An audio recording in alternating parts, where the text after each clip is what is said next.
Assalamualaikum warahmatullahi wabarakatuh. Halo semuanya, jumpa lagi dengan kami kelompok 1 dari kelas 8C. Kami akan menjelaskan pluralitas di masyarakat Indonesia. Tetapi sebelum itu, kami akan melakukan perkenalan diri.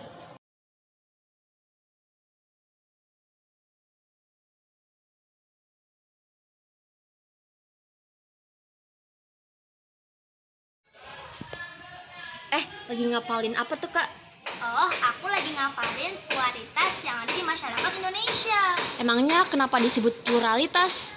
Karena banyak sekali keanekaragaman yang ada di Indonesia, mulai dari agama, budaya, suku, dan pekerjaan. Selain itu, kata pluralitas berasal dari kata bahasa Inggris yang berarti jamak. Pluralitas berarti juga kemajemukan. Ada banyak sekali kata yang bisa diartikan seperti pluralitas, seperti multikultural. Multi berarti dua atau lebih dari dua, sedangkan kultur artinya budaya. Jadi multikultural adalah budaya yang lebih dari dua, seperti Indonesia saat ini, yang memiliki beribu-ribu budaya yang ada di Indonesia. Selanjutnya, kami akan menjelaskan jenis-jenis pluralitas yang ada di Indonesia. Check it out! Nah, kali ini kami akan menjelaskan perbedaan agama yang ada di Indonesia, mulai dari agama Islam. Apakah teman-teman tahu sekarang agama Islam merupakan mayoritas agama yang paling banyak di Indonesia, yaitu sekitar 87,2%. Agama Islam diperkirakan datang sekitar abad ke-7 yang diikuti oleh corak-corak pada kerajaan Islam. Nah, lalu apakah teman-teman tahu ada agama lain yang datang sebelum agama Islam? Nah, pasti belum tahu nih. Nah, aku akan kasih tahu ya, agama yang datang sebelum Islam itu ada agama Hindu dan agama Buddha yang diperkirakan sampai di Indonesia pada abad ke-4 Masehi. Tapi, agama Islam itu punya kitab apa? Terus beribadah di mana dan hari rayanya apa ya? Kayaknya kita harus menjelaskannya nih, mulai dari kitab Al-Quran. Kitab Al-Quran merupakan kitab yang dimiliki oleh agama Islam. Selain itu, kami beribadah di masjid atau musola. Kami juga bisa beribadah di rumah, tetapi ada ketentuan-ketentuannya. Selain itu, banyak sekali hari raya besar yang ada di agama Islam. Tetapi kami akan menjelaskan beberapa ya. Yang pertama ada Idul Fitri, yang kedua ada Idul Adha, dan yang ketiga ada Maulid Nabi, dan keempat adalah Isra Mi'raj. Shalom, aku akan menjelaskan agama Katolik. Agama Katolik masuk pada abad ke-8. Kitab yang digunakan adalah Alkitab. Hari rayanya ada Natal, Paskah, Kamis Putih, Jumat Agung. Tempat ibadahnya adalah gereja. 1, 2, 3. Halo semuanya, di sini kami akan menjelaskan mengenai agama Kristen Protestan yang dimulai dari kitab sucinya yang bernama Alkitab dan mereka beribadah di gereja. Hari besar agama Kristen Protestan adalah Hari Pentakosta, Hari Paskah, Hari Jumat Agung, dan yang terakhir adalah Hari Raya Perang Natal. Agama Hindu diperkirakan sudah masuk ke Indonesia sejak awal abad Masehi. Tempat ibadah beragama Hindu adalah Pura, dan kitab agama Hindu adalah Veda dan Weda. Dan satu-satunya. Hari raya umat beragama Hindu adalah Hari Raya Nyepi, Hari Raya Galungan, Hari Raya Kuningan, dan Hari Raya Salsabila. Kami akan menjelaskan tentang agama Buddha. Agama Buddha beribadah di tempat yang bernama Vihara. Agama Buddha juga menggunakan kitab suci yang bernama Tripitaka. Dan salah satu contoh hari raya umat agama Buddha adalah Waisak. Dan masih banyak lagi hari raya umat Buddha lainnya. Agamanya Konghucu, tempat ibadahnya Kelenteng, kitab sucinya Shishu Jing, dan hari rayanya Imlek. Wujud ideal kebudayaan merupakan kebudayaan yang berbentuk kumpulan ide, gagasan, nilai, norma, peraturan, dan sebagainya yang sifatnya tidak nyata atau abstrak dan tidak dapat disentuh ataupun dirawat.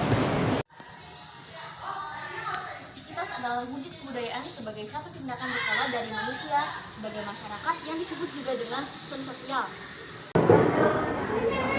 Artefak adalah wujud kebudayaan fisik yang berupa hasil aktivitas, pembuatan, dan karya semua manusia berupa benda-benda atau hal-hal yang dapat diraba, dilihat, dan didokumentasikan. Ajar.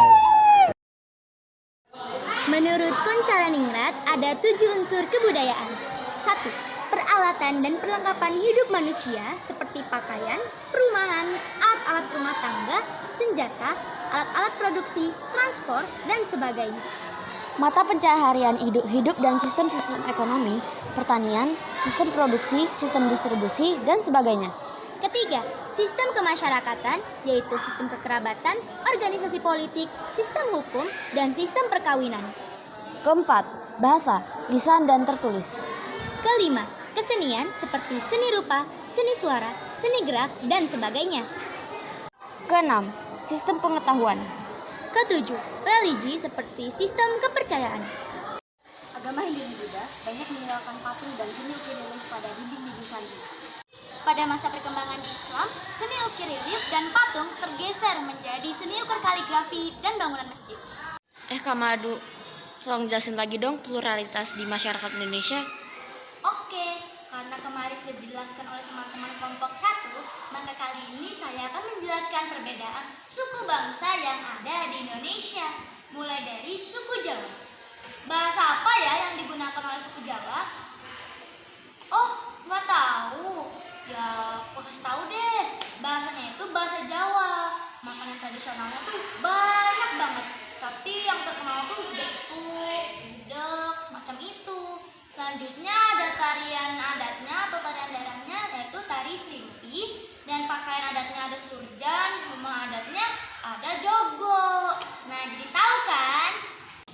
Sini, aku mau ngejelasin kalian tentang suku bangsa Minang. Minang itu berbahasa Minang. Makanan khasnya ada banyak sih, tapi kalian pasti tahu, topoki rendang. Tari daerahnya, tari piring. Abis itu apa lagi ya? Bajunya itu namanya pundak kandung. Rumah adatnya adalah rumah gadang. Apa lagi ya? Kayaknya segitu aja deh. Pada kesempatan kali ini, saya akan membahas makanan, bahasa, pakaian, dan alat musik. Alat musik yang berasal dari suku Gayo adalah tengganing. Makanan yang berasal dari suku Gayo adalah kutel. Tariannya adalah tari saman.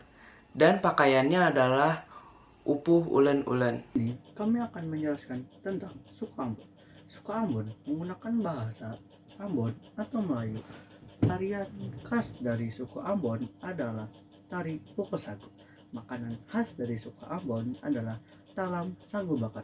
Baju atau pakaian adat dari suku Ambon adalah baju celek. Alat musik tradisional yang berasal dari suku Ambon adalah tifa. Rumah adat yang berasal dari suku Ambon adalah baileo. Lagi ngapain? Jadi di sini aku lagi belajar tentang perbedaan pekerjaan. Pekerjaan adalah salah satu kegiatan untuk memenuhi kebutuhan ekonomi. Berikut adalah sektor pekerjaan, yaitu formal dan non-formal. Dadah! Pekerjaan formal adalah pekerjaan yang berdiri di bawah perusahaan yang terstruktur. Dimulai dengan jam kerjanya yang teratur dari jam 7 hingga jam 5. Dan modal yang digunakan berasal dari sumber yang resmi. Kerjaan non-formal adalah pekerjaan yang pekerjanya bertanggung jawab atas perseorangan, bekerja pada perusahaan yang kurang terorganisasi, serta modal biaya yang dikeluarkan dari biaya sendiri. Tarian daerah adalah salah satu kekayaan seni budaya bangsa Indonesia dan menarik perhatian bangsa asing. Tarian daerah bukan hanya sekedar lihat, tetapi juga memiliki makna yang berarti bagi bangsa kita. Tarian merupakan ekspresi jiwa masyarakat Indonesia yang menjadi inspirasi dan teladan bagi kita sekarang. Untuk memahami lebih lanjut, kami akan memberitahu peran dan fungsi perbedaan budaya bagi pembangunan nasional. Kami akan memberitahu peran dan fungsi keberagaman budaya dalam pembangunan nasional. Yang pertama adalah sebagai daya tarik bangsa asing. Yang kedua adalah mengembangkan kebudayaan nasional. Yang ketiga adalah tertanamnya sikap toleransi. Yang keempat adalah melengkapi hasil budaya. Yang kelima adalah mendorong inovasi kebudayaan.